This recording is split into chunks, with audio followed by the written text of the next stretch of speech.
혹시 당신은 그날 그 학생인가요? 이 질문이 나오기까지 모든 추해는 그날 오후에 비에서 시작되었다. 어느 날 서울 강서구의 낡은 재래시장에서 갑작스러운 비가 쏟아지기 시작했다. 기상청도 미처 예보하지 못한 뚝뚝 떨어지는 여름 장맛비였다. 하늘은 아무 경고도 없이 눈물처럼 흩뿌리기 시작했고 지붕 위에 파란 천막을 때리는 물방울 소리는 마치 누군가가 천국에서 북을 두드리는 듯 리듬감 있게 울려 퍼졌다. 시장은 순식간에 소란스러워졌다. 가게 주인들은 물건에 비닐을 씌우기 위해 부산을 떨었고 손님들은 비를 피해 우산도 없이 뛰었다. 형형색색의 비닐우비가 시장 거리의 색을 뒤섞었다. 이때 저 멀리 시장 끝자락에서 자전거 하나가 힘겹게 달려오고 있었다. 낡은 배달용 자전거. 뒷좌석에는 스티로폼 박스 2개가 위태롭게 실려 있었다. 운전자는 김세윤이라는 이름의 대학생. 서울의 한 공과대학교 3학년에 재학 중인 세윤은 아르바이트로 생선을 배달하며 학비와 생활비를 벌고 있었다. 그날 세윤은 시간에 쫓기고 있었다. 근처 김치찌개집에 생선 한 상자를 전하고 자취방으로 돌아가 친구 준호와 함께 저녁을 준비하려던 참이었다. 며칠 전 둘이서 반값씩 나눠 산 돼지뼈로 공국을 끓이기로 했기 때문이다. 비는 그칠 기미가 없었고 물에 젖은 옷이 몸에 찰싹 달라붙어 찬 기운이 뼛속까지 스며들었지만 세윤은 페달을 멈추지 않았다. 그러다 그는 들려오는 외마디 비명을 들었다. 어머, 할머니가 넘어지셨어요. 시장 모퉁이에서 누군가 외쳤고 그곳에 한 노인이 쓰러져 있었다. 온몸이 젖은 채 허술한 천가방 속에 있던 재활용품이 빗물에 흩어져 있었다. 그 옆에 떨어진 찌그러진 집신과 젖은 모자는 그녀의 삶을 짐작케 했다. 많은 사람들이 지나쳤지만 누구 하나 멈춰선 이는 없었다. 모두 바빴고 모두 비에 젖기 싫었다. 하지만 세윤은 멈췄다. 그는 자전거를 세우고 배달박스에 우비를 꺼내 그녀의 어깨에 살포시 덮었다. 할머니 어디 다치신 데는 없어요. 저기 지붕 있는 데까지 같이 가요. 그녀는 말없이 고개를 끄덕였다. 세윤은 그녀를 부축하며 조심스레 비를 피해 옆 가게의 처마 밑으로 데려갔다. 그녀의 손은 떨리고 있었지만 눈동자는 이상하게도 침착했다. 놀란 기색도 원망도 없었다. 오히려 어딘가 무언가를 감추려는 슬픔이 배어 있었다. 세윤은 우산도 없이 고스란히 젖은 몸으로 그녀의 짐을 주워 정리하고 가게 문 옆 벽에 기대게 했다.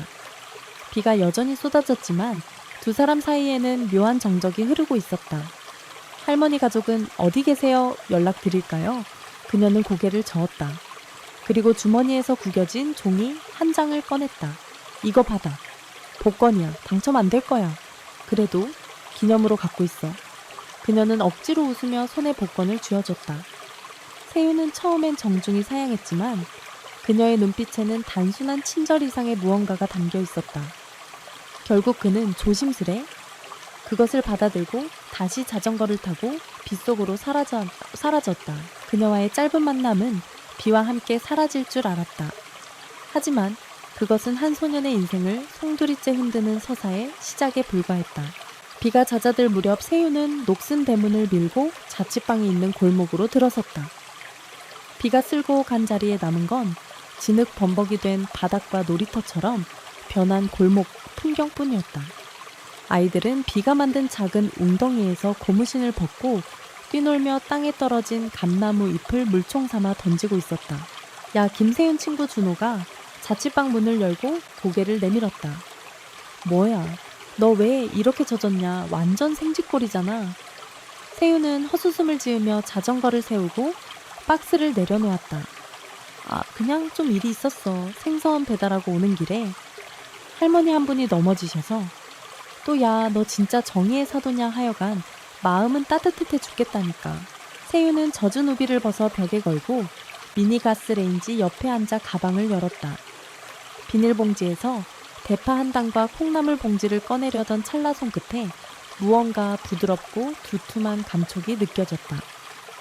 조심스럽게 꺼내보니 그것은 놀랍게도 한 묶음의 지폐였다. 이게 뭐지? 세윤의 손에 들린 것은 신권 1,000원권, 5,000원권이 가지런히 정리되어 신문지에 곱게 감싸져 있었다. 젖은 옷 속에서 꺼낸 것인데도 지폐는 거의 젖지 않았고 고유의 잉크 냄새가 희미하게 풍겼다. 그 순간 세윤의 머릿속을 스친 것은 단 하나였다. 복권, 그게 아니었어. 그는 허겁지겁 호주머니를 뒤졌지만 구겨졌던 복권은 보이지 않았다. 기억은 분명했다. 그 노인이 건넨 것은 낡은 복권이었다. 그러나 지금 손에 남은 것은 일정하게 묶인 현금이었다. 바꿔치기였나? 아니 왜? 준호가 부엌에서 소리쳤다. 야, 거기서 뭐해? 손에 뭐 들고 있냐? 세윤은 놀라며 고개를 돌렸다. 아무것도 아니야. 그냥 시장에서 받은 거. 그는 급히 돈다발을 가방 안교재 사이에 밀어넣고 아무 일도 없었던 듯 식재료를 정리했다. 밤은 빠르게 깊어졌고 낡은 선풍기는 삐걱거리며 돌아갔다. 세윤은 로프트 위에 이불 속에 누웠지만 좀처럼 잠이 오지 않았다. 손끝에 남은 지폐에 감촉 할머니의 눈빛 젖은 복권, 그리고 수상한 침묵이 계속해서 뇌리를 맴돌았다.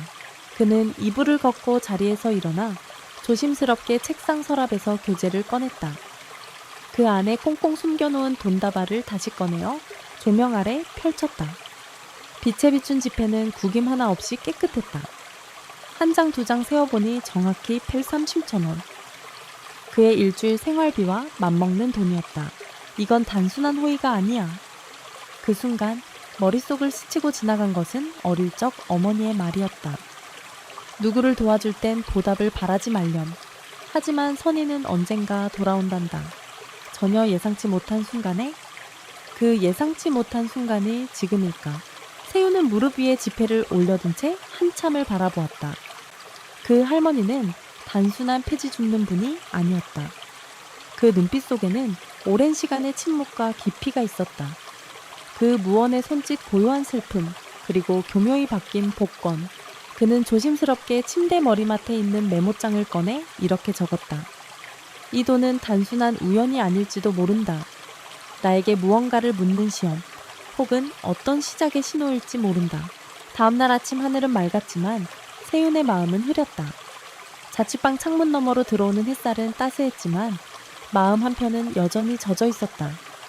세윤은 낡은 교과서 위에 고개를 숙이고 자전까지 복습한 수학 공식들을 다시 되새기며 필기를 정리하고 있었다. 갑자기 아래층에서 발소리가 요란하게 올라왔다. 세윤아 전화 왔다. 과 사무실에서 급한 일이라는데 준호가 숨을 헐떡이며 외쳤다. 순간 세윤의 심장이 철렁 내려앉았다. 그는 한 번도 학과 사무실로 급하게 불려간 적이 없었다. 불안한 기운이 등을 타고 올라왔다. 건물 2층 낡은 나무 계단을 올라가 도착한과 사무실. 세윤이 문을 열자 하는 조용하고 냉랭했다. 책상 뒤에 앉은 이혜자 조교는 짙은 안경 너머로 세윤을 응시했다. 그 옆에는 고개를 숙인 듯한 교수 한 분이 앉아 있었다. 김세윤 학생 맞죠? 네. 그렇습니다. 자네 어제 제출한 선형대 수학 시험지 말이야. 그녀는 시험지를 책상 위에 놓으며 말했다. 이 문제풀이 방식이 지난 학기 김윤호 학생이 제출한 답안과 거의 동일해. 시험지 2장을 나란히 펼쳤다. 정말로 구성 방식과 표현이 상당히 닮아 있었다. 하지만 세윤은 억울했다. 그는 이 문제를 중고서점에서 구입한 수험서에 실려있던 예제를 참고해 공부했을 뿐이었다. 선생님, 저 이 문제 제가 가지고 있는 책에서 보고 독학으로 풀어본 겁니다. 그는 당황한 표정으로 설명했다. 하지만 조교는 날카롭게 물었다. 학생 자네 혹시 가난하지? 세윤은 그 말에 고개를 끄덕였다. 가난한 학생이 높은 점수를 받으면 의심받기 쉽다는 거 몰랐나. 그 말은 마치 무언의 선을 그어버리는 느낌이었다. 그 순간 세윤의 머릿속에서 고등학교 담임 선생님의 말이 떠올랐다. 넌 성실하지만 세상은 네가 그걸 증명하길 원해. 가난한 아이는 항상 더 조심해야 한다. 오해입니다. 다시 검토해 주시면. 세윤의 목소리는 떨렸지만 눈빛은 흔들리지 않았다. 그를 바라보던 교수 박주영 교수는 한참 말이 없다가 조용히 시험지를 넘기며 말했다. 이 마지막 페이지를 보세요. 이 풀이 방식은 흔하지 않습니다. 단순히 따라 쓴 학생이라면 이렇게는 못합니다. 세윤은 교수의 말에 고개를 숙이고 감사 인사를 했다. 그는 다시 밖으로 나왔지만 가슴속에는 무언가 꾹 눌려있는 듯 답답함이 가시지 않았다. 돌아오는 길 세윤은 무심코 가방을 열어 돈다발을 꺼냈다. 그리고 지난밤 복권 대신 들어있던 그것을 바라보며 중얼거렸다. 진짜 값진 건 이게 아니라 누군가 나를 믿어주는 마음일지도 몰라. 그 순간 그는 문득 그녀를 떠올렸다. 그 폐지 더미 속에 쓰러져 있던, 그러나 눈빛만큼은 흔들림 없던 그 노인. 그녀가 왜 그런 돈을 쥐어준 것인지, 왜 복권이라 말하며 속인 것인지. 의문은 여전히 안개처럼 짙었지만 하나는 분명했다. 그 여인은 단순한 행인이 아니었다. 그날 밤 하늘은 맑았지만 마음은 흐렸다. 세윤은 옥탑방처럼 낮은 천장의 자취방에 앉아 가만히 생각에 잠겨 있었다. 전등 아래 그의 손엔 노트가 한 권 있었다. 바로 오늘 오후 자취방 문 앞에서 발견한 낡은 파란색 수첩. 그것은 누군가 일부러 놓고 간 듯 조심스레 접은 보자기 속에 들어있었다. 묵은 종이의 냄새와 바랜 글씨들. 수첩을 펼치자 안에는 수학 공식 미분 그래프 선형 변환식 같은 고난도, 수식이 가득했다. 그런데 놀라운 것은 그 옆에 작게 적힌 주석. 이 부분은 음수부호를 실수하기 쉬운. 이 방식은 1985년 전국 수학 경시대회에서 출제된 적 있음. 그리고 또 어떤 페이지에서는 이렇게 풀이하면 더 빠르지만 이 방법은 현재 교과서엔 없음. 이런 메모들은 단순한 공부 노트 그 이상이었다. 한 사람의 경험, 통찰 고민이 응축된 기록이자 분명히 오랜 세월 공부한 누군가의 손길이었다. 그 순간 복도에서 누군가 세윤을 부르는 소리가 들렸다. 형 아직 안 자요? 문 앞엔 늘 신문팔이 하던 꼬마 승호가 서 있었다. 이거 혹시 형이 본 거예요? 그가 손가락으로 가리킨 것은 바로 세윤의 손에 들린 노트였다. 이거 어디서 본 적 있어? 응, 할머니 한 분이 자주 들고 다녔어요. 시장 초입 과일 가게 옆에서 매일 봤어. 쓰고 또 쓰고 계산기도 막 두드리고. 그 할머니. 혹시 키 작고 등 굽고 늘 모자 쓰신 분 맞아요? 난 그냥 이상한 할머니인 줄 알았는데 숫자 천재인가 봐요. 세윤은 그 이야기를 듣고 소름이 돋았다. 그녀는 분명히 평범한 폐지 줍는 노인이 아니었다. 그녀는 수학자였다. 아니, 어쩌면 수학 교육자였을지도 모른다. 그날 밤 세윤은 다시 노트를 펴고 페이지를 넘기며 손가락으로 천천히 따라갔다. 거기엔 이런 문장이 적혀 있었다. 만약 네가 이 페이지를 이해했다면 너는 이미 나보다 한 발 더 앞선 거야. 그 글을 읽는 순간 세윤은 자신도 모르게 속삭였다. 도대체 당신은 누구세요? 바깥은 고요했지만 세윤의 마음속엔 어딘가로 연결된 문이 조금씩 열리고 있었다. 그 문 너머에는 단순한 배움이 아닌 삶의 방식과 철학이 담긴 진짜 지식이 기다리고 있을 것 같았다. 며칠이 지나고 서울의 날씨는 점점 가을빛으로 물들고 있었다. 단풍이 들기 전에 나무들은 바람에 흔들리며 잎을 떨구고 하늘은 높은 듯하지만 마음은 점점 더 무거워져 갔다. 세윤은 며칠째 자취방 근처 시장 초입을 서성이며 그 할머니를 다시 볼 수 있을까 기대 반 망설임 반으로 걷곤 했다. 하지만 그녀는 보이지 않았다. 마치 비 오는 날 그 찰나에만 존재했던 환영처럼. 그러던 어느 날 해질 무렵 세윤이 자취방 근처 벤치에서 노트를 보고 있는데 조용히 누군가가 다가와 그의 이름을 불렀다. 세윤이. 마치 익숙한 목소리, 익숙한 실루엣. 회색 비닐우비와 깊게 눌러쓴 모자, 그 눈빛은 잊을 수 없었다. 그녀였다. 그날 비 오는 날 복권을 건넨 그 노인이. 할머니. 세윤은 반사적으로 일어섰다. 하지만 그녀는 손을 들어 제지하며 조용히 말했다. 혹시 이 문제 풀 수 있겠니? 그녀는 주름진 손으로 4번 접힌 종이를 꺼내 펼쳤다. 그 위에는 낯익은 수학 문제가 적혀 있었다. 바로 며칠 전 세윤이 노트에 푼 그 문제였다. 세윤의 심장이 뛴다. 이건 우연일 수 없어. 이 문제 할머니가 푸신 거예요. 아니, 내 조카가 학교 수업에서 헤매고 있어서 누군가 쉽게 풀어줄 수 있으면 좋겠다 생각했지. 그녀의 말은 단순했지만 그 속엔 뭔가 시험하듯한 온기가 섞여 있었다. 세윤은 숨을 고르고 문제를 다시 풀기 시작했다. 이번엔 더 천천히, 더 또렷하게. 그녀가 알아듣기 쉽도록 마치 수업하듯 설명을 곁들여 풀이를 이어갔다. 이 부분은 항등식을 정리하는 거고요. 여기선 변수 하나를 치환해서 간단히 만드는 거예요. 이렇게 나누면 잔차 없이 나눠져요. 할머니는 고개를 끄덕이며 묵묵히 지켜봤다. 중간중간 눈썹을 찡그릴 때마다 세윤은 더 천천히 설명을 반복했다. 그리고 마침내 할머니가 미소를 지었다. 잘 가르치네. 가르칠 줄 안다는 건 산다는 것과 같다. 그 말은 단순한 칭찬이 아니었다. 그녀는 천천히 자리에 앉으며 주머니에서 조심스레 무언가를 꺼냈다.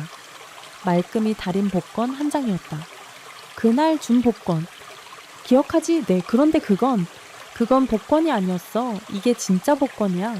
오늘부터 네가 당첨된 거지. 그녀는 장난스럽게 웃었지만 세윤은 알았다. 이건 단순한 교환이 아니었다. 어떤 권리의 위임 혹은 배움의 계승이었다.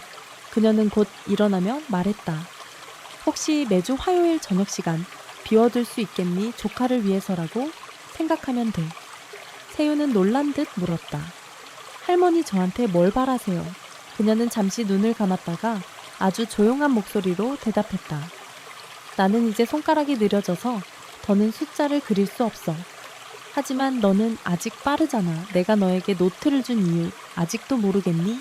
그 말에 세윤은 대답하지 못했다. 마치 뭔가 거대한 파도가 밀려오는 느낌. 이 작은 골목에 아주 보통 같던 노인이 자신에게 새로운 수업을 열고 있음을 느꼈다. 그날 밤 세윤은 다시 노트를 펼쳤다. 페이지 한가운데 잘 보이지 않던 연한 연필 글씨가 눈에 들어왔다. 지식은 공유될 때 살아난다. 그날 밤 세윤은 작은 자취방 창문을 열어놓은 채 한참 동안 하늘을 바라보았다. 별은 흐릿했지만 마음속엔 무언가 반짝이고 있었다. 복권 한 장으로 시작된 이야기는 결국 누가 누구를 구한 걸까? 라는 질문으로 되돌아왔다. 넘어졌던 할머니를 일으켜 세운 건 세윤이었지만 정작 삶의 방향을 바꿔준 건 그 작고 굽은 등 그리고 낡은 노트 속 오래된 수식들이었다. 그리고 지금 이 순간 우리는 아직 다 풀지 못한 문제 앞에 서 있다. 그 노인은 누구였을까? 그녀의 진짜 이름은 왜 하필 세윤이었을까? 모든 이야기는 풀렸다기보다는 이제 막 시작된 것 같았다. 아직 쓰이지 않은 수많은 페이지처럼 이야기의 다음 장은 바로 여러분과 함께 쓰여질지도 모른다. 이야기를 함께 따라와 주신 여러분, 혹시 여러분도 인생의 어딘가에서 나만의 노트를 받은 적 있지 않나요? 누군가 아무 대가 없이 내민 손 잠시 멈춰 세워준 따뜻한 시선. 그 기억이 떠오른다면 그건 여러분이 지금껏 잘 살아왔다는 증거예요. 이 이야기가 마음 한켠을 건드렸다면 혹은 세윤처럼 나도 내 길이 맞을까 고민한 적이 있다면 댓글로 숫자 1을 남겨주세요. 그리고 이 이야기를 놓치고 싶지 않다면 좋아요, 구독, 그리고 알림 설정까지 부탁드려요. 이건 끝이 아니에요. 다음 편 파트 2 곧 찾아옵니다. 우리가 몰랐던 과거 그녀가 잃었던 이름, 그리고 세윤이 반드시 마주해야 할 진실. 계속 함께 해주세요.